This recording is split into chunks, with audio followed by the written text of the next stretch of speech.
Delhi liquor policy scam కేసులో arrest చేసిన కవితను కస్టడీకి తీసుకునేందుకు సిబిఐ దాఖలు చేసిన పిటిషన్పై తీర్పు రిజర్వ్ చేసింది రౌస్ అవెన్యూ కోర్టు.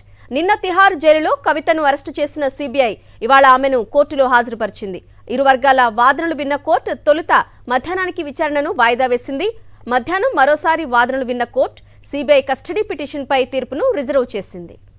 కవితను కస్టడీకి తీసుకోవాలని కోర్టులో బలమైన వాదనలు వినిపించింది CBI. Delhi liquor policy scam కేసులో ఆమె పాత్ర ఏంటో క్షుణ్ణంగా వెల్లడించింది.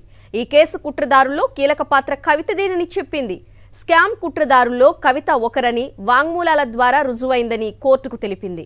నవంబర్, డిసెంబర్ 2021లో ముందుగా నిర్ణయించిన ప్రకారం ఢిల్లీలో ప్రతి జోన్కు 5 కోట్ల చొప్పున 25 కోట్లు చెల్లించాలని శరత్ చంద్రారెడ్డిని కవిత కోరారని సిబిఐ తెలిపింది.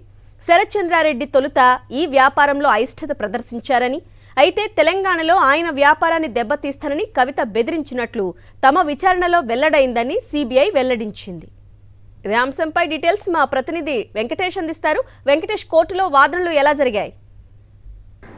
ఢిల్లీ లిక్కర్ కేసులో సిబిఐ రంగంలోకి దిగింది. కవితను అరెస్ట్ చేసి కోర్టు ముందు ప్రవేశపెట్టింది. సో అరెస్టును వ్యతిరేకిస్తూ కవిత దాఖలు చేసినటువంటి పిటిషన్ను డిస్మిస్ చేసింది. అలాగే కవితను సిబిఐ జైల్లో విచారించడానికి సవాల్ చేస్తూ దాఖలు చేసిన మరొక పిటిషన్ని కూడా డిస్మిస్ చేసింది. సో మొత్తానికి 2 పిటిషన్లను కూడా ఈరోజు కోర్టు డిస్మిస్ చేసింది. మరొక పిటిషన్ను ఈరోజు రిమాండ్ను వ్యతిరేకిస్తూ మరొక పిటిషన్ వేశారు. దానిపైన మరి కాసేపట్లోనే తీర్పు రాబోతుంది.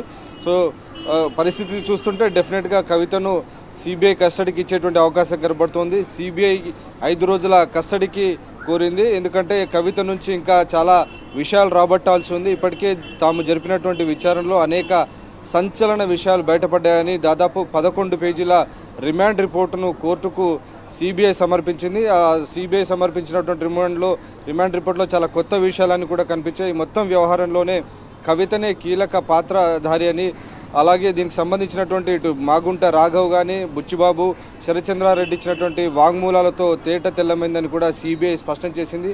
అలాగే ఈ వ్యాపారంలో పాల్గొనేందుకు శరత్చంద్రారెడ్డి కొంత అయిష్టత చూపినప్పటికీ కవిత బెదిరించారనేటువంటి ఒక విషయాన్ని కూడా ఇందులో సిబిఐ పొందుపరచడం చాలా సంచలనాన్ని సృష్టిస్తుంది. మొత్తం 5 జోన్లు ఉంటే 5 జోన్లకు ఒక్కొక్క జోన్కు 5 కోట్ల రూపాయల లంచం ఇవ్వాలని డిమాండ్ చేశారు. సో మొత్తం 25 కోట్ల రూపాయల లంచం ఇవ్వాలని డిమాండ్ చేసిన నేపథ్యంలో దానికి పట్ల పెద్దగా ఆసక్తి చూపకుండా రిలక్టెన్స్ శరత్ చంద్రారెడ్డి ప్రదర్శించినప్పటికీ, ఒకవేళ ఇవ్వకపోతే తాను మీ వ్యాపారాన్ని తెలంగాణలో జరగనివ్వనని బెదిరించారని కూడా సిబిఐ తన రిపోర్టులో పేర్కొన్నటువంటి విషయం ఇప్పుడు రాజకీయ వర్గాల్లో, వ్యాపార వర్గాల్లో తీవ్ర సంచలనాన్ని సృష్టిస్తున్నటువంటి పరిస్థితి. అలాగే డ్యూబియస్ ల్యాండ్ డీల్స్ కూడా చేసినట్టు తెలిసింది. సో భూములు కొనుగోలు చేసినట్టుగా ఒక తప్పుడు పత్రాలు సృష్టించి అరబిందో రియాలిటీ వెంచర్ నుంచి డబ్బునంతా కూడా రూట్ చేశారనేటువంటి మరొక విషయాన్ని కూడా బయటపెట్టింది.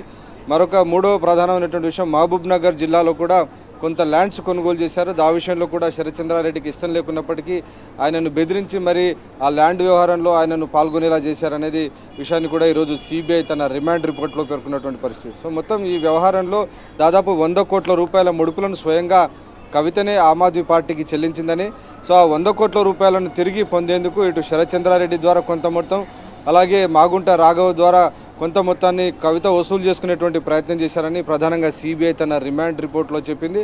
అలాగే కవిత చెల్లించినటువంటి ఈ ముడుపులతో పాటు లాభాలు ఈ మొత్తం వ్యవహారంలో అక్రమార్జన చేసేందుకు ఇండో స్పిరిట్లో, అలాగే పెర్నాడ్ రికార్డులు ఈ 2 సంస్థల ద్వారా, ఈ 2 సంస్థలకు హోల్సేల్ లైసెన్స్ ఇప్పించడం ద్వారా అందులో వచ్చేటువంటి లాభాల్లో 33% వాటా పొందేలా మొత్తం కవిత స్కెచ్ గీశారనేది ప్రధానంగా సిబిఐ ఆరోపణ చేసింది. సో ఈ మొత్తం వ్యవహారం అంతా కూడా ఈరోజు రిమాండ్ రిపోర్ట్లో బయటపడింది. సో ఇవన్నీ కూడా చాలా కొత్త నిజాలని కూడా బయటకు వస్తున్నాయి. శరత్ చంద్రారెడ్డిని బెదిరించడం, ఆయన కంపెనీకి సంబంధించినటువంటి వ్యాపారాలు నడవనివ్వనని ఆమె బెదిరించినటువంటి విషయం సిబిఐ పేర్కొనడం మాత్రం ఇప్పుడు తీవ్ర సంచలనంగా మారినటువంటి పరిస్థితి. సో మొత్తం ఈ వ్యవహారం అంతా కోర్టు దృష్టికి వెళ్ళింది. సో అయితే దీన్ని వ్యతిరేకిస్తూ కవిత తరపు న్యాయవాదులు కూడా తమ వాదనలు వినిపించారు. ఈ మొత్తం వ్యవహారంలో కూడా కవితను రాజకీయంగా కక్ష సాధించేందుకు ప్రయత్నిస్తున్నారు. తెలంగాణలో వచ్చే నెల ఎన్నికలు ఉన్నటువంటి నేపథ్యంలో ఈ టైమింగ్ చూసి కరెక్ట్గా సిబిఐ ఆ ఎన్నికల సమయంలో కవితను అరెస్ట్ చేయడం ద్వారా లబ్ధి పొందేటువంటి ప్రయత్నం చేస్తున్నారు.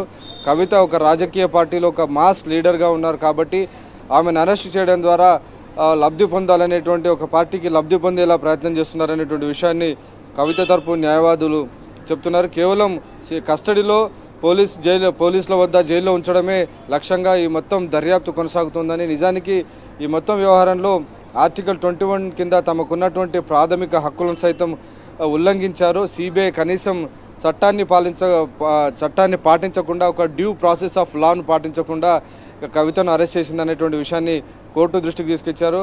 ఇంటరాగేషన్ విషయంలో కానీ, అరెస్ట్ విషయంలో కానీ తమకు ఎలాంటి సమాచారం ఇవ్వకుండా ఈ మొత్తం వ్యవహారం నడిపారు. నిజానికి జ్యుడిషియల్ కస్టడీలో ఉన్నటువంటి నిందితురాల్ని కనుక విచారించాలంటే ఖచ్చితంగా కోర్టు అనుమతి తీసుకోవాలి. ఆ అనుమతి పొందే ముందు ఇచ్చేటువంటి దరఖాస్తు ప్రతివాదులకు కూడా ఇవ్వాలనేది నిబంధన ఉన్నప్పటికీ సిబిఐ వీటన్నిటిని పాటించలేదనేది ప్రధానంగా కవిత తరపున న్యాయవాదులు వాదనలు వినిపించారు. కానీ ఆ వాదనలన్నిటిని కూడా న్యాయస్థానం రిజెక్ట్ చేసింది, డిస్మిస్ చేసింది, తోసిపుచ్చింది. సో ఆ నేపథ్యంలో ఆమెకు ఎక్కడ ఊరవట లభించలేదు. కేవలం ఇప్పుడు ఈ రోజు మరి కాసేపట్లో రానున్నటువంటి ఒకే ఒక తీర్పు, రిమాండ్ను ఆమెను సిబిఐ కస్టడీకి అప్పగిస్తారా లేదా అన్నది మనం వేచి చూడాల్సి ఉంది. సో రొటీన్గా అయితే సిబిఐ ఇప్పటికే చాలా ఆధారాలు, కవితకు సంబంధించినటువంటి ఆధారాలకు సంబంధించినటువంటి విషయాలన్నీ కోర్టు ముందు ప్రవేశపెట్టింది. మాగుంట రాఘవ్ కానీ, మాగుంట శ్రీనివాస్ రెడ్డి, శరత్ చంద్రారెడ్డి, బుచ్చిబాబు వీరందరూ ఇచ్చినటువంటి 164 స్టేట్మెంట్స్ అని పిలుస్తుంటారు. అంటే ఈ జడ్జి సమక్షంలో ఇచ్చినటువంటి స్టేట్మెంట్స్ కాబట్టి ఆ స్టేట్మెంట్స్ అన్నీ కూడా ఉన్నాయి. అలాగే కవిత పిఏ అశోక్ కౌశిక్ కూడా ఒక స్టేట్మెంట్ ఇచ్చారు జడ్జి ముందు. అందులో అభిషేక్ బోయినపల్లి ఇచ్చినటువంటి డబ్బును తాను అరవింద్ కేజ్రీవాల్ మనుషులకు ఇచ్చినట్టుగా స్వయంగా ఆయన ఒప్పుకున్నారు.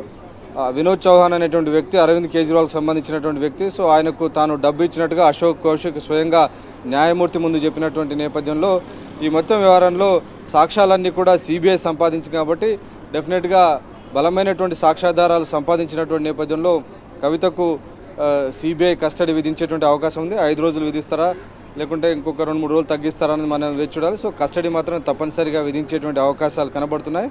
సో ఇప్పట్లో ఈ కేసులో కవితకు మాత్రం విముక్తి లభించేటువంటి అవకాశాలు ఏవి కనబడట్లేదు. Right Venkatesh, thank you.